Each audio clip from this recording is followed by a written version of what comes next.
After age 60, the greatest threat to your legs isn't weakness, it's stillness. And the most dangerous part, you don't feel it happening. You can be sitting in your favorite chair, watching the evening news, driving to see your grandchildren, or relaxing after dinner. And inside your legs, circulation can begin to slow quietly, gradually, without warning. There's no alarm bell, no sudden signal, just less movement and over time, less support from the very muscles designed to help move blood back up towards your heart. Here's what most people over 60 are never told. Your heart pushes blood down to your legs easily. But getting it back up against gravity, that job belongs largely to your calf muscles, what many health professionals call the body's second heart. And when we sit for long periods, which most Americans do for hours every day, that second heart becomes inactive. The good news: you don't need a gym, you don't need to stand up, and you don't need intense workouts. In the next few minutes, I'm going to show you a simple way to help support healthy circulation in your legs, using movements you can do right in your chair. But first, let's take a quick check to see how your legs are feeling today. Before we go any further, let's do a quick check-in. This quick check is not a diagnosis, it's simply a way to tune in to how your legs are feeling today. Start with a score of 5. Now, gently ask yourself these questions and answer honestly. Do your feet or lower legs tend to feel unusually cool, even when you're in a warm room? By the end of a normal day, not after heavy exercise, just regular activity, do your legs feel heavy or more tired than you'd expect? Do you notice mild swelling around your ankles in the evening? Maybe your socks leave marks, or your shoes feel slightly tighter than they did in the morning. Do you ever experience nighttime calf tightness or cramping that interrupts your sleep? And finally, have you noticed new visible veins in your legs over the past few years? For each one that applies to you, subtract 1 point from 5. If you're still at 5, that's a strong sign. Your legs are handling daily circulation demands well. If you're at 3 or 4, your body may be giving you early signals worth paying attention to. If you're at 2 or below, your legs may benefit from more consistent movement throughout the day. Wherever you landed, this number isn't a verdict. It's simply a starting point, and starting points can change. If you're comfortable sharing, tell me your age and where you're watching from in the comments. And let me know, do you ever experience heavy legs, swelling, or nighttime cramps? I read the comments, and it helps us understand how many adults across the country are dealing with the same thing. You might be surprised how many people your age are going through this too. Now let's talk about something most people are never clearly told. After age 60, circulation doesn't suddenly fail. It gradually slows quietly because of normal, age-related changes in the body. The first is something called sarcopenia, or age-related muscle loss. Beginning in our 60s, we naturally lose muscle mass each year. It's a normal biological process. But here's what matters. Less muscle means less pumping power. Remember, your calf muscles act like a mechanical pump that helps move blood back up toward your heart. When muscle mass and strength decline, that pump becomes less forceful, especially if it isn't used regularly. The second change involves the tiny one-way valves inside your leg veins. Over time, these valves can become less elastic. When that happens, blood may pool more easily in the lower legs, particularly during long periods of sitting. The third factor is something called endothelial function, the ability of your blood vessels to expand and contract efficiently. As we age, blood vessels may become less responsive and slightly less flexible, which can influence how smoothly blood flows. Now add modern lifestyle habits to this picture. Research suggests that prolonged sitting can measurably reduce blood flow velocity in the legs, even in otherwise healthy adults. So, when age-related muscle changes combine with hours of stillness, the slowdown becomes more noticeable. The encouraging part, movement directly targets every one of these factors. Now let's talk about the real issue, and it's not aging, it's sitting. In the United States, adults over 60 spend a significant portion of the day seated, watching television for several hours in the evening. long drives to visit family, church services, lunch with friends, relaxing in a comfortable recliner, even flights across the country to see grandchildren. None of these are unhealthy activities on their own. They're part of a full and meaningful life. But here's the hidden challenge. The human body was designed for regular movement. When we remain still for extended periods, especially with our knees bent and feet planted, the natural muscle pump in the legs becomes quiet. Your heart pumps blood down to your legs with ease. Gravity actually helps that part. Getting blood back up toward your heart against gravity is the harder task. That's where your calf muscles come in. Each time your calves contract, they gently squeeze the deep veins in your lower legs, helping push blood upward. It's a beautifully designed system, but it only works well when those muscles are activated. In fact, cardiologists often refer to the calf as the body's second heart because of its important role in supporting circulation from the lower body. When we walk, climb stairs, or even shift our weight regularly, that second heart works automatically. When we sit for hours without movement, it becomes idle, and over time, idle systems grow weaker. Before we begin the movements, I want to pause for just a moment to say something important. The exercises I'm about to show you are gentle and designed for most healthy adults over 60. However, every body is different. If you have a history of blood clots, severe heart disease, recent surgery, or significant swelling in one leg, please speak with your healthcare provider before beginning new exercises. The same applies if you've been advised to limit physical activity for any medical reason. This video is meant to support general wellness and healthy movement habits. It is not a substitute for personalized medical care. If at any point you feel pain, dizziness, unusual shortness of breath, or discomfort beyond normal muscle fatigue, stop and seek medical guidance. Your safety always comes first. Now, with that said, let's move into the simple seated exercises that help gently reactivate your body's second heart. Now let's move into the first exercise. This is called the seated march, and it may look simple, but done correctly, it is extremely effective. Sit toward the front of a sturdy chair. Place both feet flat on the floor, hip width apart. Lengthen your spine. Imagine a string gently lifting the top of your head toward the ceiling. Avoid leaning back into the chair posture matters here. Now slowly lift your right knee a few inches off the floor. Pause briefly at the top, then lower it back down with control quietly. Now lift the left knee. Pause, lower, slowly. Continue alternating sides for 60 seconds. The key here is intention. Do not swing the leg. Do not rush.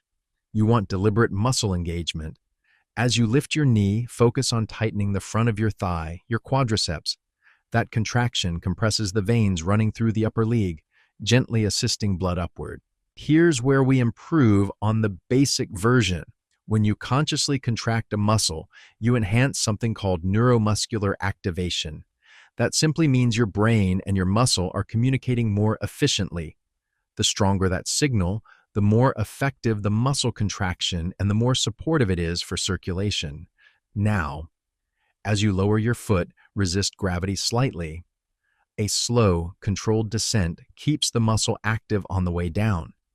If your foot drops and slaps the floor, you're moving too fast. Aim for a steady rhythm, about one lift per second. By the end of 60 seconds, you may feel gentle warmth in your thighs. That warmth reflects increased muscle activity and fresh blood flow supporting the tissue. Simple, controlled, intentional. Now let's move to exercise 2, the leg extension with toe pump. This movement combines the upper leg and the calf, but I want to emphasize something important. The toe movement is more important than the knee extension. Here's how to do it. Sit tall in your chair, feet flat on the floor. Slowly extend your right leg forward, straightening the knee as far as is comfortable for you. It does not have to be perfectly straight. Even a partial extension is effective. Now, once your leg is extended, gently point your toes away from you. You should feel your calf tighten. Hold for a second and then pull your toes back toward your shin. Feel the calf stretch and activate again. Now slowly bend your knee and return your foot to the floor with control. That entire sequence counts as one repetition. The reason the toe movement matters most is because your calf muscles surround the deep veins that carry blood back toward your heart. Each time you point and flex your foot, you create a powerful pumping action in those veins. If you have knee arthritis, do not force full extension. Extend only within a pain-free range. The calf activation is the priority. If you have hip stiffness, you can keep your heel lightly touching the floor and simply focus on pointing and flexing the toes. Even without lifting the leg high, the calf pump remains effective. Move slowly, smoothly, rhythmically. Aim for 10 controlled repetitions per leg. Think of it as flushing the lower leg, gently, not forcing it. Now we come to the most important movement of all. Exercise 1, the seated calf pump. If you remember nothing else from today, remember this one. This may be the closest thing to walking you can do while sitting. Sit tall with both feet flat on the floor, about hip-width apart. Keep the balls of your feet and your toes firmly planted on the ground. Now slowly lift both heels as high as you comfortably can, rising onto the balls of your feet. Pause briefly at the top and gently squeeze your calf muscles. Then lower your heels back down with control. That's one pump. Continue in a steady rhythmic motion up, squeeze and slowly down. As you lift your heels, your calf muscles contract and compress the deep veins in your lower legs. When you lower your heels, the muscles relax and the veins refill. This repeated squeeze and release action helps support upward blood flow toward your heart. After 30 to 60 seconds, you may begin to feel a mild burning sensation in your calves. That feeling is a normal response to muscle activity and the temporary buildup of lactate, a natural byproduct when muscles are working. It simply means the muscle is engaged. If the sensation becomes uncomfortable, pause briefly, then resume at a slower pace. Aim for about 2 minutes. When this basic version feels comfortable, you can progress, but only if it feels comfortable. First progression, perform the movement one leg at a time. Keep one foot flat while the other heel lifts. This increases the load on the working calf. Second progression, place a sturdy book under the balls of your feet so your heels start slightly lower. This increases the range of motion and deepens the contraction. But remember, consistency matters more than intensity. These exercises support healthy circulation, but that's only part of the story. Your calf muscles are deeply connected to balance and stability. Every time you stand, turn, or shift your weight, your ankles and calves respond instantly to keep you steady. Active calves support stability and ankle responsiveness. When these muscles are regularly engaged, they tend to respond more quickly and fatigue less easily during daily activities, whether that's walking through a store, standing in the kitchen, or climbing a few steps. There's also the comfort factor. Many adults describe a feeling of heaviness in the evening after long periods of sitting. Consistent muscle activation during the day can help reduce that sluggish sensation by keeping the lower legs more engaged. This isn't about athletic performance. It's about maintaining reliability in your legs so they feel responsive when you need them. Now here's the simplest habit you can adopt starting today. Every 20 minutes, give your legs 20 seconds of movement. Think of it as resetting your circulation clock. If you're watching television, use commercial breaks as your cue. During one short ad, do 20 seconds of calf pumps. If you're at the computer, activate your calves between emails. If you're on the phone, gently lift your heels up and down while you talk. No equipment, no disruption, just interruption of stillness. These small resets, repeated throughout the day, may matter more than one longer session of exercise. Consistency in small doses keeps your second heart awake. These are small lifestyle adjustments that support what you're already doing. 1. Hydration timing. Adequate hydration supports healthy blood consistency and smooth circulation. Instead of drinking very little during the day and catching up at night, try front-loading your fluids. Have a full glass of water in the morning and continue steadily through early afternoon. Then taper slightly in the evening, unless your healthcare provider advises otherwise.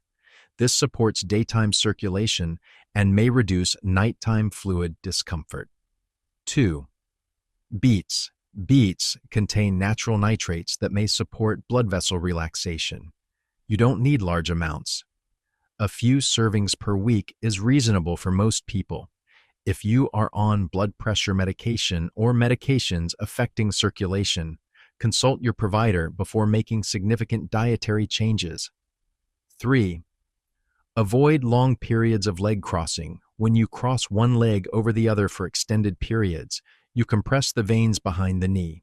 Over time, that compression can slow blood return locally. It's a small habit, but small habits, repeated daily, add up. Your legs have carried you through decades of life, through work, through families, through challenges and celebrations. After 60, they don't need extreme workouts. They need consistency. 5 minutes a day may not look impressive, but repeated daily, it becomes powerful. You're not training for a marathon. You're maintaining independence. Small, steady actions signal to your body that these muscles are still needed, and the body responds to use. Aging is natural. Disuse is optional. The 2-week challenge. Here's your simple plan. Do these 3 seated exercises once a day. Use the 20-20 reset rule when you remember. Be mindful of hydration and long periods of stillness. Write down your starting score from earlier today. Then, in 14 days, repeat the same 5 questions. Many people notice their legs feel lighter within 1 to 2 weeks of consistent movement. Some report less evening heaviness or fewer nighttime cramps. There are no guarantees. Every body is different, but the body does respond to repetition. Even a 1-point improvement is meaningful. Progress after 60 is rarely dramatic. It's steady, and steady is powerful. Stillness weakens the second heart. Movement awakens it. You don't need a gym. You don't need equipment. You just need consistency, a few minutes a day, a few seconds every hour. Before you leave, comment your age, where you're watching from, and your starting score. Let's see how far this community reaches. If this was helpful, share it with someone who spends a little too much time sitting. And if you'd like practical, realistic health guidance for life after 60, subscribe. We're here every week. Your legs have carried you for a lifetime. Now it's your turn to support them. Start today.